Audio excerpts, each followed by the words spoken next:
Bismillahirrahmanirrahim. Assalamualaikum warahmatullahi wabarakatuh. Sahabat Superpedia yang dimuliakan Allah, semoga kita semua selalu dalam keadaan sehat walafiat. Amin. Di dalam kitab hadis Ibnu Katsir menyebutkan bahwa terdapat kurang lebih 124.000 nabi dan 313 rasul yang diutus oleh Allah. Sebagian besar dari mereka diutus kepada kaum Bani Israel. Pada kesempatan kali ini, kita akan mengisahkan seorang nabi dari kalangan Bani Israel yang pada akhirnya dianggap sebagai anak Tuhan oleh sebagian orang. Bagaimana ceritanya dan bagaimana kisah hidup Nabiullah yang satu ini? Mohon kepada sahabat seiman untuk menonton video ini sampai akhir agar tidak terjadi kesalahpahaman.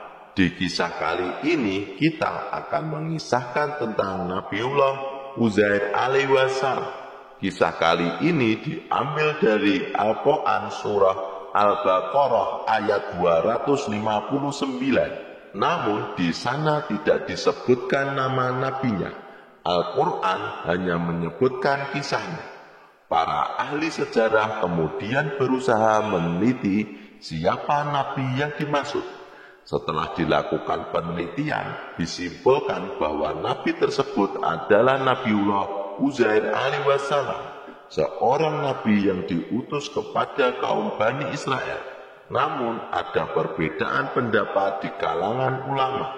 Sebagian mengatakan bahwa Nabi Uzair bukanlah nabi, melainkan orang soleh dari kalangan Bani Israel. Sementara sebagian ulama lainnya berpendapat bahwa Uzair adalah seorang nabi yang diutus kepada kaum Bani Israel. Nabiullah Uzair hidup di antara zaman Nabi Sulaiman dan Nabi Isa alaihissalam. Di video ini kita akan mengisahkan bagaimana Allah membuat Uzair tertidur selama 1 abad.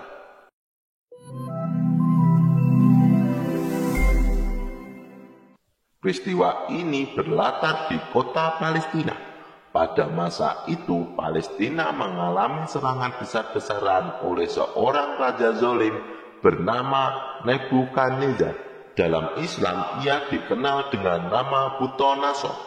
Bukhtanasor adalah raja dari Kaisar Babilonia, dan penyerangan ini terjadi sekitar tahun 589 sebelum Masehi. Saat itu, kota Palestina hancur lebur akibat serangan pasukan Bukhtanasor yang berjumlah ratusan ribu. Bahkan kota tersebut hampir rata dengan tanah, dan Haikal Sulaiman pun turut hancur. Yang lebih parahnya lagi, kitab suci Taurat hilang akibat penghancuran besar-besaran yang terjadi saat itu. Sahabat Superpedia, beberapa saat setelah itu kaum Bani Israel dilanda kepanikan karena tak ada seorang pun yang benar-benar menghafal isi Taurat. Saat itu ada seorang nabi bernama Uzair. Nabi Uzair adalah satu-satunya yang menyimpan Taurat terakhir. Ia menyimpan Taurat tersebut dipendam di suatu tempat yang hanya ia yang tahu lokasinya. Pada suatu hari, Nabi Uzair hendak pergi keluar rumah bersama himarnya atau keledai. Sebelum ia berangkat, dibawakan bekal makanan berupa buah tin, buah anggur, dan beberapa bejana air. Maka berangkatlah Uzair dengan menaiki keledai. Di sepanjang jalan, ia melihat pemandangan kota Palestina yang hancur lebur. Tibalah Nabi Uzair di suatu tempat, dan ia merasa lelah serta hendak beristirahat sejenak. Ia menambatkan talinya ke kangan keledainya tak jauh dari situ, lalu memakan sebagian buah tin dan memeras anggur untuk diminum airnya. Sambil melihat kehancuran kota Palestina, Nabi Uzair berkata, bagaimana Allah Subhanahu wa Ta'ala menghidupkan kembali negeri ini setelah hancur lebur seperti ini. Tentunya kata-kata ini bukanlah merujuk pada ketidakyakinan Uzair akan kuasa Allah, melainkan mengekspresikan rasa ingin tahunya, kira-kira butuh berapa lama kota yang sudah hancur lebur ini bisa kembali indah dan ramai seperti dulu. Setelah Uzair memakan sebagian bekal makanannya, ia berencana untuk beristirahat atau tidur sebentar. Ketika itu waktu menunjukkan siang hari atau zuhur. Uzair mulai membaringkan badannya dan perlahan ia pun tertidur. Sahabat Superpedia yang dimuliakan Allah, Allah Subhanahu wa Ta'ala membuat Nabi Uzair tidur selama 100 tahun lamanya. Beberapa ulama berpendapat bahwa dalam peristiwa ini Nabi Uzair diangkat rohnya dan dikembalikan lagi ke jasadnya setelah 100 tahun. Kisah ini berbeda dengan kisah Azhabul Kahfi yang Allah Subhanahu wa Ta'ala buat tidur selama 309 tahun. Azhabul Kahfi Allah buat tidur sementara Nabi Uzair wafat dan kemudian dihidupkan kembali selama 100 tahun. Ini dilakukan untuk membuktikan kepada kaum Bani Israel bahwa kuasa Allah Subhanahu wa Ta'ala melampaui segala makhluk. Allah Subhanahu wa Ta'ala mampu mematikan yang hidup dan menghidupkan yang mati. Semua itu mudah baginya. Kita kembali lagi ke cerita.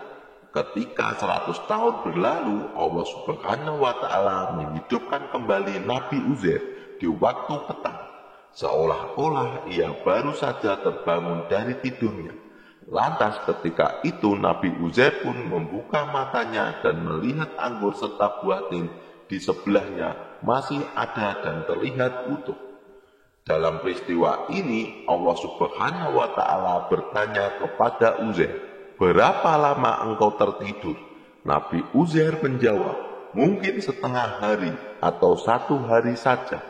Karena ia mulai tidur di waktu zuhur dan terbangun di waktu petang menjelang sore. Rasanya mungkin hanya seperti itu. Allah Subhanahu wa Ta'ala menjawab, "Tidak, engkau telah tidur selama 100 tahun. Nabi Uzair kaget mendengarkan hal ini. Ia melihat ke arah bekal makanannya, yaitu buah tin dan perasan buah anggur. Keduanya masih utuh, sama seperti sebelum ia tertidur. Namun ketika itu ia melihat keledainya, rupanya keledainya sudah menjadi tulang belulang. Wajar saja karena sudah 100 tahun berlalu.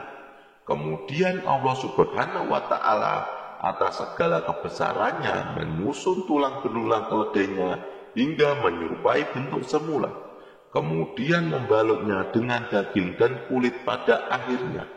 Allah Subhanahu wa Ta'ala meniupkan kembali roh keledai Uzair. Lantas terkejutlah Nabi Uzair melihatnya. Keledai yang sudah 100 tahun mati bisa dengan mudahnya dihidupkan kembali oleh Allah Subhanahu wa Ta'ala. Sahabat seiman, ketika keledai Nabi Uzair dihidupkan kembali, keledai meringkik ketakutan, mengira bahwa hari kiamat telah datang. Dalam peristiwa ini Allah Subhanahu wa Ta'ala menjaga jasad Uzair dari penuaan. Ketika ia berangkat dari rumahnya ke tempat ini, usianya menginjak 40 tahun.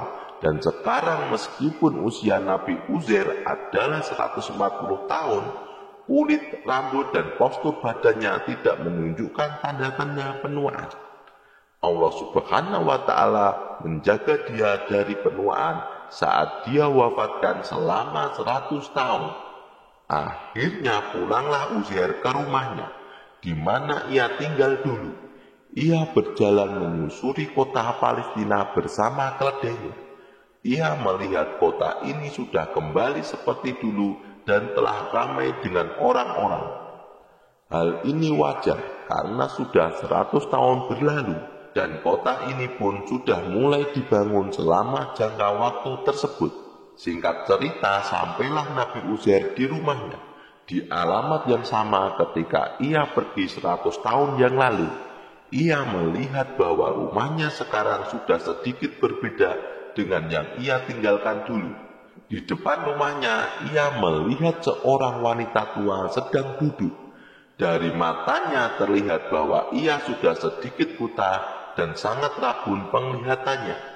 Nabi Uzair bertanya kepada wanita ini, "Wahai nenek, di manakah rumah Uzair?" Mendengar pertanyaan ini, wanita tua tersebut sedikit heran dan menjawab, "Kenapa engkau bertanya tentang rumah Uzair? Uzair sudah tidak ada. Ia pergi dan tidak pulang lagi sejak 100 tahun yang lalu." Orang-orang menyangka bahwa ia telah wafat dan ini adalah rumah Uzair. Nabi Uzair berkata kepada wanita tua itu, "Akulah Uzair yang telah pergi 100 tahun yang lalu." Wanita tua itu terkejut dan berkata, "Mana mungkin engkau Uzair? Uzair adalah laki-laki soleh dan engkau terlihat masih muda. Tidak mungkin engkau adalah Uzair." Rupanya wanita tua ini adalah pembantunya dulu. Ketika 100 tahun yang lalu Nabi Uzair meninggalkan rumah pada usia 40 tahun. Ia meninggalkan pembantu dan putranya. Saat itu pembantunya dan anaknya berusia 20 tahun. Sehingga wanita tua ini sekarang berusia 120 tahun. Sementara Nabi Uzair saat ini berusia 140 tahun. Lalu wanita tua ini berkata lagi, "Setahuku Uzair adalah orang soleh. Dia adalah seorang nabi utusan Allah, dan Uzair mampu menyembuhkan penyakit apapun atas izinnya. Jika engkau adalah Uzair, berdoalah kepada Allah Subhanahu wa Ta'ala, mohon padanya untuk menyembuhkan kedua mataku ini." Untuk meyakinkan bahwa dirinya adalah Uzair yang pergi 100 tahun yang lalu, Nabi Uzair berdoa kepada Allah, meminta kesembuhan untuk mata wanita tua ini. Dan seketika sembuhlah mata wanita tua ini. Tiba-tiba ia bisa melihat dengan jelas dan melihat sosok pria yang berdiri di hadapannya. Wanita tua ini ingat bahwa inilah Uzair yang telah hilang 100 tahun yang lalu. Wanita tua ini sangat takjub. Tak sedikit pun Uzair menunjukkan tanda-tanda penuaan fisik, meskipun sudah berlalu 100 tahun yang lalu. Bahkan Uzair sekarang terlihat jauh lebih muda dibandingkan dirinya. Sahabat seiman, lalu wanita tua ini membawa Nabi Uzair masuk ke dalam rumah. Ketika mereka masuk, di dalam rumah terdapat seorang pria yang sangat tua. Umurnya persis sama dengan wanita tua pembantunya ini. Wanita tua itu berkata kepada Nabi Uzair, "Wahai Nabiullah, kau lihat pria tua di depanmu ini? Dia adalah putramu yang engkau tinggalkan 100 tahun yang lalu." Pria tua ini heran dan bingung melihat Uzair. Ini memang wajah ayahku, tapi kenapa ia masih muda? Kemudian pria tua ini berkata, "Jika benar engkau adalah ayahku Uzair, beliau punya tanda di punggungnya. Bisakah engkau tunjukkan kepadaku?" Nabi Uzair membuka kain yang menutupi punggungnya, dan terlihat bahwa di punggungnya ada tanda yang sama seperti yang diingatkan putranya. Setelah melihat bukti ini, akhirnya putra Uzair yang sudah tua ini menangis dan berkata, "Benar, engkau adalah ayahku yang telah hilang 100 tahun yang lalu, dan aku adalah anakmu yang kini usiaku sudah 120 tahun. Allah Subhanahu wa Ta'ala panjangkan umurku untuk melihat kebesarannya ini." Sahabat Superpedia yang dimuliakan Allah, setelah keduanya percaya bahwa pria ini adalah Uzair, mereka pun membawanya ke masyarakat dan menceritakan kepada mereka, "Inilah Nabi kita Uzair yang telah hilang 100 tahun yang lalu. Atas kebesaran Allah Subhanahu wa Ta'ala, ia kembali kepada kita." Mendengar kabar bahwa Nabi Uzair hidup lagi, orang-orang pun berdatangan ingin berjumpa dengan Nabi mereka. Ketika itu teman-teman yang paham akan isi dari Taurat hanyalah Nabi Uzair saja. Karena beliau hilang, isi Taurat pun terlupakan begitu saja, karena tidak ada seorang pun yang benar-benar menghafalnya. Nabi Uzair adalah satu-satunya orang yang menyimpan lembaran-lembaran Taurat, dan hanya beliau yang mengetahui di mana ia menyimpannya. Lantas ketika itu, orang-orang Bani Israel menanyakan tentang lembaran Taurat tersebut. Nabi Uzair mengajak mereka bersama-sama ke suatu tempat di mana ia menyimpan lembaran Taurat tersebut. Maka berangkatlah mereka secara beramai-ramai. Namun ketika sudah sampai dan diangkatlah lembaran Taurat tersebut, mereka mendapati bahwa karena sudah berusia 100 tahun, lembaran ini sudah rusak dan tulisan-tulisannya tidak bisa dibaca lagi. Nabi Uzair pun bingung karena bagaimana ia akan menyampaikan isi Taurat kepada Bani Israel. Sementara lembaran Tauratnya sudah tidak terbaca. Kaum Bani Israel pun lemas mengetahui hal ini. Harapan satu-satunya adalah Taurat ini. Namun ternyata Tauratnya sudah rusak. Dan mereka tidak tahu bagaimana cara menyatukan kembali kitab suci mereka. Sahabat seiman, ketika peristiwa ini terjadi, Allah Subhanahu wa Ta'ala menunjukkan kebesarannya kepada utusannya. Tiba-tiba Uzair hafal isi Taurat dari awal sampai akhir. Lalu saat itu Nabi Uzair melafazkan Taurat yang kemudian dicatat oleh orang-orang Bani Israel. Dari sinilah muncul kesesatan kaum Bani Israel yang menganggap bahwa Uzair adalah anak Allah Subhanahu wa Ta'ala, karena ia adalah satu-satunya orang yang hafal isi Taurat. Mereka beranggapan bahwa tidak mungkin Uzair hafal Taurat jika ia bukan anak Allah. Nabi Uzair berbeda dengan Nabi Musa. Ketika Nabi Musa menyampaikan isi Taurat kepada kaum Bani Israel, Nabi Musa masih membawa lembaran-lembaran Taurat.